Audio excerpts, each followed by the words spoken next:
Ja, še pol ure zdaj. Ja. Zdaj, prva stvar, ki mi pride na misel, je tale vročina. Zdaj, ko smo, nekaj mislim, da pišem tudi v tem prvem poglavju o tem, zdaj, ko smo po tistem sojenju na vojaškem sodišču konec julija pred 25 leti prišli začasno na svobodo, ker pa smo nas spet zaprli, je veliko ljudi, ki nas je takrat srečalo, Tasiča, Bošnera in mene, reklo, ja, bogi reveži, ko ste zmrzovali tam v samicah. Zdaj, resnica, potem smo začeli razlagati, da ni bilo tako, no. Ampak se še danes slišim, da je takšen stavek. Resnica je bila, da smo bili zaprti na podstrešju junija in julija in da je bila temperatura v tistih samicah od 7 zjutraj pa do 9 zvečer približno taka, kot je zdaj tukaj. Skratka, nismo zmrzovali, bili smo prehlajeni zaradi vročine in občasnih prepihov. Zapor ni samo hladna samica, je tudi drugega, kar ni prijetno. Zdaj, kar se tiče pa tega dopolnjenega poglavja, prvega poglavja, pa predlagam, da ga preberete. Dokumentacija, ki dodatno osvetljuje to, o čemer pišem v njem, pa je v tem času tudi, že kar bogato ugledala luč sveta. Letos sta namreč išle 2 knjigi. Ena je ponovitev nekaterih prejšnjih izdanj. Zbornik dokumentov z tistega časa, pa tudi opisov, ne samo mojega, ampak tudi od Tasiča in Zavrla, o tistih dogodkih. Skratka, ne gre samo za suhoparno dokumentacijo, gre tudi za opise vseh 3, tako kot smo videli. Deloma je to podobno pri meni, kot je to v Premikih. Ampak dokumentov, razen parih, pa seveda v Premikih niso, v tem zborniku je precej debel. Druga takšna knjiga, ki je tudi šla pred kratkim, o 25. obletnici, je pa knjiga Igorja Omerze, Proces JBTZ, čas prej in dnevi pozneje. To je tudi zelo zanimivo branje, ki še posebej glede ozadja dogajanj v tistem času meče popolnoma novo luč na ta proces, ne za nas, ampak za slovensko javnost, ki je pač 25 let živela v neki interpretaciji, kako je tukaj šlo samo za spopad med Slovenijo in jugoslovansko armado oziroma federacijo in da smo v Sloveniji vsi na eni strani in na drugi strani je bil grdi Beograd. Tukaj je, resnica nekoliko drugačna in to z obeh aspektov. Prvič, v Sloveniji je bilo veliko takšnih, ki so podpirali to, da smo mi aretirani in zaprti. Ne nazadnje so nas aretirali in zaprli Slovenci. Lična policija, služba državne varnosti, ki nas je potem izročila vojaškemu pravosodju. In kdo je vse dal ukaz, so se sprenevedali vse do letos. Letos je pa v tem zborniku oziroma v tej knjigi od gospoda Omerze objavljen zapis sestanka med Veljkom Kadijevićem in Milanom Kučanom z tam nekje poletja, leta 88, se pravi ravno iz časov našega procesa. Te zabeležke, ki je lastnoročno napisal sam Milan Kučan in v tej zabeležki piše, da je Kučan rekel Kadijeviću, kako so oni ukazali slovenski državni varnosti, da me izročijo vojaškemu sodišču. Ne piše svetovar, piše ukazali. Tako da to kaže tudi na to, da so nekateri krivo prisegali pred parlamentarnimi komisijami, ki so 3-krat preiskovali ta dogajanja. No in seveda ta stereotip se razbline tudi na drugem koncu. Takrat, ko so mi na vojaškem sodišču, sojeni podpora ni prihajala samo iz Slovenije, pa iz Zahoda, prihajala tudi iz ostalih delov bivše Jugoslavije. V Beogradu je takrat ustanovljen odbor v našo zaščito, ko smo bili potem na drugi stopnji ponovno obsojeni na višjem vojaškem sodišču. So tudi pred tem sodiščem v Beogradu zbrali nekateri ljudje Srbi, so nas podprli bolj kot nekateri doma. Ta slika, da ga ni bila tako črno-bela. Tudi v Zagrebu je bil organiziran takšen odpor v našo zaščito. Da so kasnejši dogodki to prekrili z prahom in pozabo in pomagali k ustvarjanju vtisa, kot je šlo zgolj za nek spopad na kolpi, se pravi med Slovenijo in ostalim delom takratne Jugoslavije. Šlo je za temeljno vprašanje človekovih pravic, ki ni bilo odprto samo v Sloveniji, ampak takrat v celotni Jugoslaviji.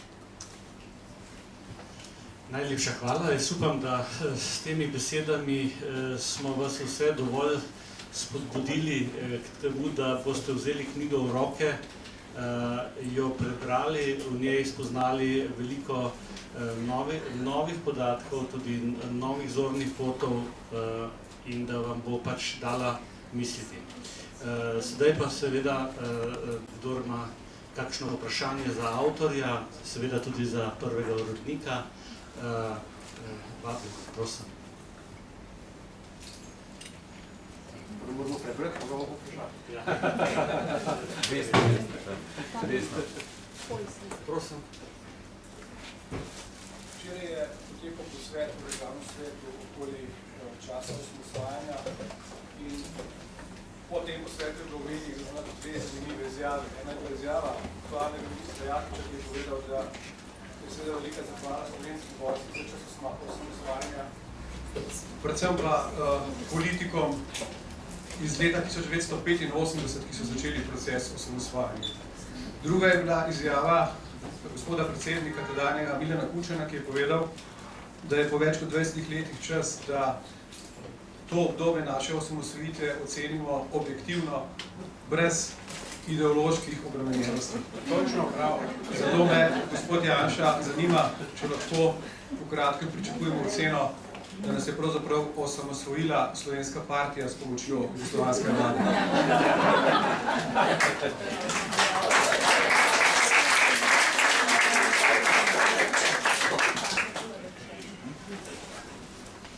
No, to oceno smo že velikrat slišali v teh zadnjih 21 letih, tako drugače tudi, bomo rekel, s tem stavkom.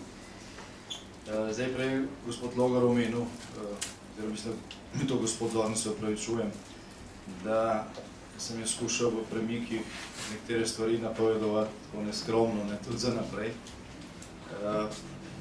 Zdaj v tem predgovoru, če ga ste prebrali, kaj je ti zdaj, sem zapisal, da je to predvsej neskromno in da nekatere stvari so se uresničile tako, kot so takrat zgledale, za mojega vidika, nekatere se pa niso. Tako da napovedovati prihodnost je to vedno, rekel, še vedeževalkam ne gre, na koncu lahko kdo obsoji. Skratka, ena od stvari, oziroma dve stvari bi omenil, ker sem se zmotil. In se potem vrnem na vaše vprašanje. V teh pomladnih mesecih leta 1992, ko sem spisal to knjigo, kot že rečeno, nismo niti še sprejeti v Združene narode. Takratna Rusija nas je priznala prej kot Združene države. To se danes podablja. In nekako ni kazalo, da bo potem relativno hitro Slovenija zajela sapo v smislu te mednarodne promocije, da bo dosegla več kot enakopraven status, kot samostojna država. Takrat so še vedno polemike, ali bomo drugo leto jedli travo ali ne bomo. In se pa razmišljalo o tem, ali bo Slovenija mogoče že čez 10 let krepko blizu evroatlantskim integracijam, članica vseh mogočih mednarodnih združenj in tako naprej. In to se je zgodilo bistveno naprej, kot je bilo takrat mogoče računati. Če smo se že o tem pogovarjali, se je to dajalo neko daljno prihodnost. Druga stvar, se je pa to vse prej zgodilo in tukaj gre za pozitivno plat razvoja v teh 21 letih. Druga zmota je bila na točki, ko, kot sem že prej deloma omenil, smo vendarle pričakovali, da je ta osamosvojitveni moment, to sapo, ki jo je Slovenija zajela v v svoje jadra z plebiscitom, osamosvojitvijo, relativno nizko ceno, kakorkoli. To malo cinično za tiste, ki so svojce izgubili ali pa utrpeli veliko škodo takrat, ali pa bili ranjeni. Ne. Tisti so plačali najvišjo možno ceno, to treba vedno obžalovati in razumeti, ampak v primerjavi z drugimi, na ozemlju bivše Jugoslavije se je Slovenija poceni izvlekla iz tega balkanskega kotla in jaz sem računal, da se bo to toliko cenilo, da teh stvari nihče več ne bo postavljal pod vprašanje. Tudi tisti, ki so bili prej proti, da bodo spoznali, da bodo rekli mea culpa, smo pač se zmotili. Nihče ni nikogar preganjal, nihče ni šel pred sodišče zaradi izdaj in bila samena in tako naprej. Skratka, verjelo se je, da je to nek nov moment v zgodovini Slovenije. In tukaj mislim, da smo se, jaz sem se zelo uštel.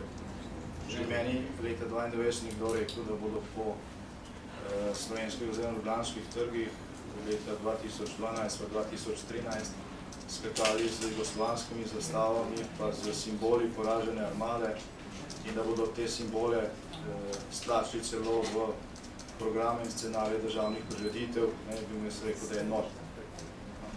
To danes doživa. In to je samo neka površina tega, kar gospod Hojs tukaj sprašuje. Kar se tiče slovenske teritorialne obrambe, je res, da smo se pri gradnji te obrambne moči Slovenije naslonili na formalnosti, ki so takrat edine obstajali, ker smo skušali izkoristiti luknje v tisti zakonodaji za to, da, ker se bo treba stalno braniti pred očitki, da se ustanavljajo republiške vojske, da je to separatizem, skozi je v zrak neka intervencija. In veliko Slovencev je bilo takrat prestrašenih. In če berete članke iz tistih časopisov, neko sporočilo je bilo skozi pokvari provocirati. Torej se je delalo v nekih formalnih okvirih, ki so takrat obstajali. To je bila teritorialna obramba, to je bila narodna zaščita in tako naprej. Vendar pa obrambna struktura, ki je Slovenijo ubranila, v nobenem primeru ni bila obrambna struktura, ki je nastajala tam v 50-ih ali pa 60-ih letih, zato da bi branila takratno Jugoslavijo ne samo pred zunanjim sovražnikom, ampak tudi pred notranjim razrednim sovražnikom. Tisti, ki so včeraj na tem posvetu, ne si preberejo doktrinarne dokumente o teritorialni obrambi, ki so veljali še leta 90, v katerih piše, da je to struktura, ki je dolžna braniti socialistično samoupravno Jugoslavijo, vladavino partije in tako naprej. Tako da, s tisto teritorialno obrambo se nikoli ne bi osamosvojila, ampak bi ta teritorialna obramba zatirala slovensko osamosvojitev. To se je deloma tudi zgodilo. Eno poglavje te knjige je namenjeno razorožitvi slovenske teritorialne obrambe. Isti dan, ko je prisegla nova Demosova vlada, so slovensko teritorialno obrambo razoroževali. Bom rekel, intenzivni pomoči ali pa vsaj v nekaterih primerih pasivnosti do takratnih slovenskih struktur. V tem zborniku, ki bo išel naslednji teden, bo eno poglavje namenjeno tudi temu dogajanju. Pokojni dr. Pučnik, takratni član predsedstva Republike Slovenije Ivan Oman, ki je edini podpiral te obrambne ukrepe, sta to dejanje poimenovala ne za izdajo, ampak za veleizdajo Slovenije. V tem zborniku so zelo konkretni dokumenti, iz katerih se vidi, kdo je tukaj, bom rekel, sodeloval pri tem, da se Slovenija razoroži in da se prepreči kakršnokoli razmišljanje o resni osamosvojitvi. Samo 14 občin, 64 se je takrat uprlo temu in sekretariat za obrambo, ki sem ga takrat prevzel.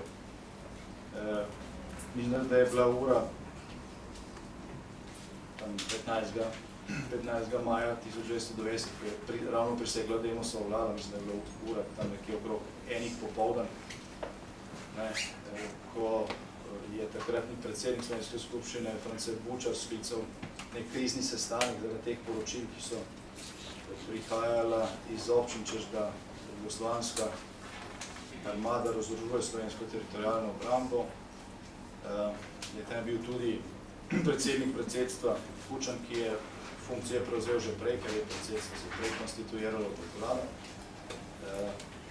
In on je rekel na tistem sestanku, da nič ne ve o tem. Da nič ne ve, prvič slišim je za to razorožitev.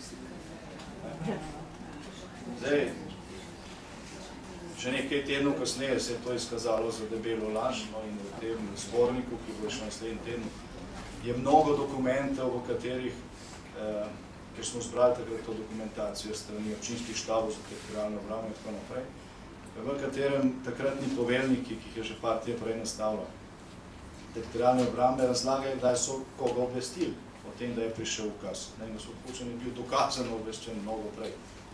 Dokazano obveščen mnogo prej.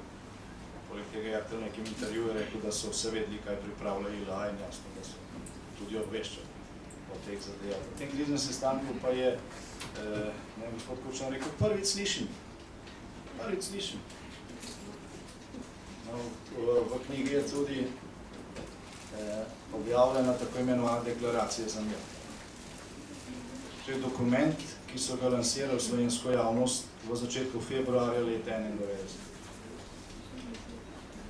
Mesec in pol potem, ko je 90% Slovencev glasovalo za samostojno državo. Ko je bilo jasno, da Beograd tega ne bo gledal in da če se ne bomo sposobni obraniti te države, ne bo. Ampak so lansirali tako imenovano deklaracijo za mir, v kateri je pisalo, Slovenija ne potrebuje vojske. Nasprotujemo kakršnikoli militarizaciji Slovenije. V času, ko je slovenski parlament začel obravnavo obrambnega proračuna, zakona o obrambi in zakona o vojaški dolžnosti, so lansirali to deklaracijo, v kateri so vsemu temu nasprotovali. Deklaracijo so med prvimi podpisali Milan Kučan, Dušan Plut, Ciril Zlobec, Matjaž Kmec, 4 člani od 5 vrhovnega poveljstva. Takrat smo imeli neko enoto v Domžalnem usposabljanju na Medvednjaku, gor nad Kočevsko reko, kjer sem jo obiskal poveljnik te enote, sicer ugleden advokat že takrat, je vrgel pred mene izvod časopisa Delo, kjer je bila ta deklaracija objavljena skupaj s podpisniki in je rekel, kaj se vi greste v Ljubljani? Tukaj nas mečete po blatu. Hkrati pa vrhovno poveljstvo podpisuje dokument, v katerem piše, da Slovenija nas sploh ne potrebuje. Zmenite se, kaj hočete, drugače gremo domov. Je držal pa z ustrelko takole. Tako da, smo bili resni časi. Tisti, ki zanika, da je bila ta sabotaža, tem priprav na slovensko samosvojitev, se spreneveda na vkljub 100% dokazu za to. In ta deklaracija je povzročila silen problem takrat. Tudi znotraj Demosa to deklaracijo podpisal podpredsednik Demosove vlade Jože Mencinger.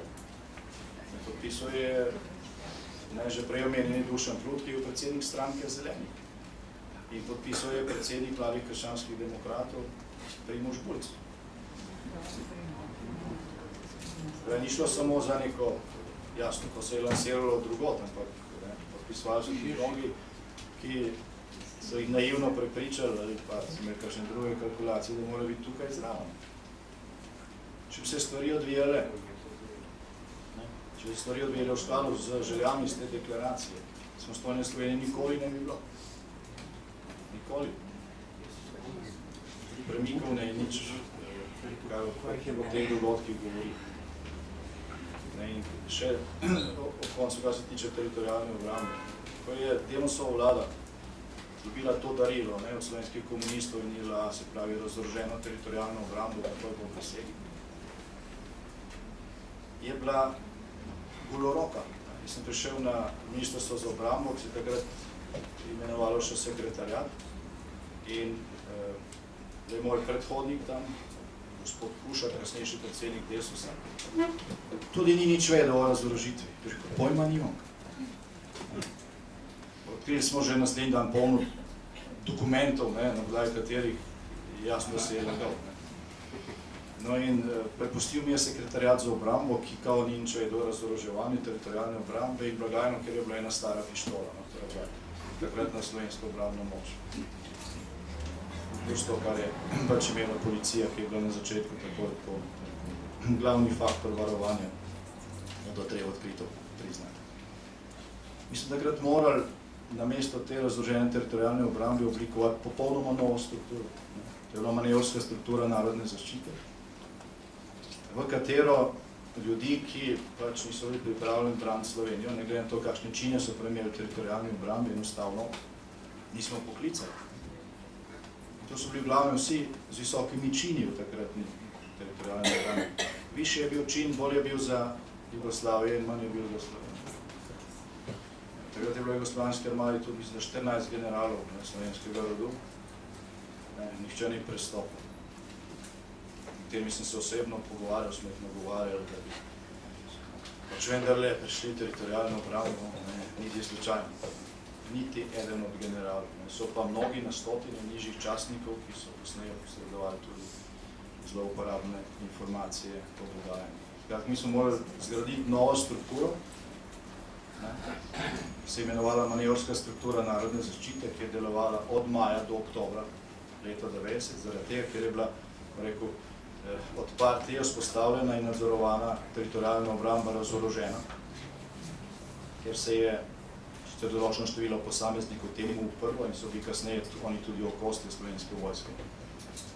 Ampak vrh je to po lični podpori svojih botrov mirno to razorožitev izvedel. Ko je Tone Krkovič videl pred občinskim štabom za teritorialno obrambo v Kočevju, da nalagajo orožje, ki ga on kot takratni občinski sekretar za obrambo na nek način tudi doživ, na kamione je lajo vprašal takratnega poveljnika občinskega štaba teritorialne obrambe Kočevje, ki je danes funkcionar Zveze veteranov vojne za Slovenijo. In govori o tem, ko smo se osamosvojili že leta 1945. Skratka, ta človek je gospodu Krkoviču dejal, ja, bila odvaža to orožje, boljš da ga on vzame, kot da ga dobi Janša. In to je bila pač parola, ki je takrat omogočila, se pravi, temu so treba preprečiti vsako razmišljanje o tem, da bi izvedel osamosvojitev, ker te osamosvojitve pač ne bo pač mogel braniti. In šele potem, ko je Slovenska skupščina sprejela ustavne amandmaje,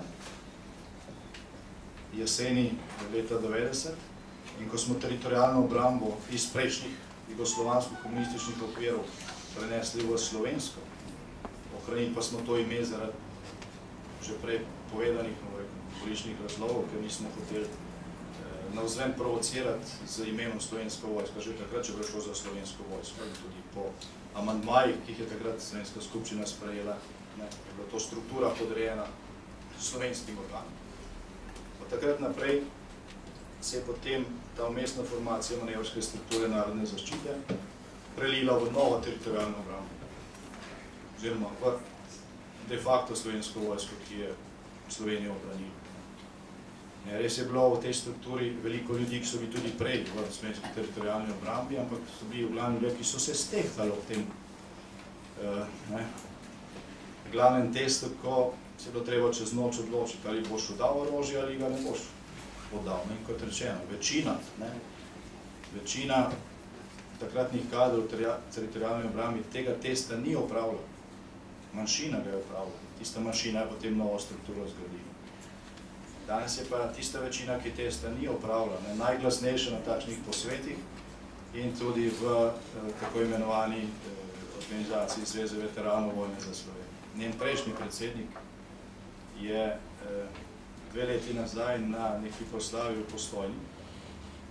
Predsednik organizacije, ki se imenuje Zveza veteranov vojne za Slovenijo, je naredil proslavo v Postojni ob obletnici smrti maršala Tita, kjer so vihrale jugoslovanske zastave, on pa je kot slavnostni govornik dejal, da je treba samo obžalovati, da je slovenska osamosvojitev razdelila preenoten slovenski narod.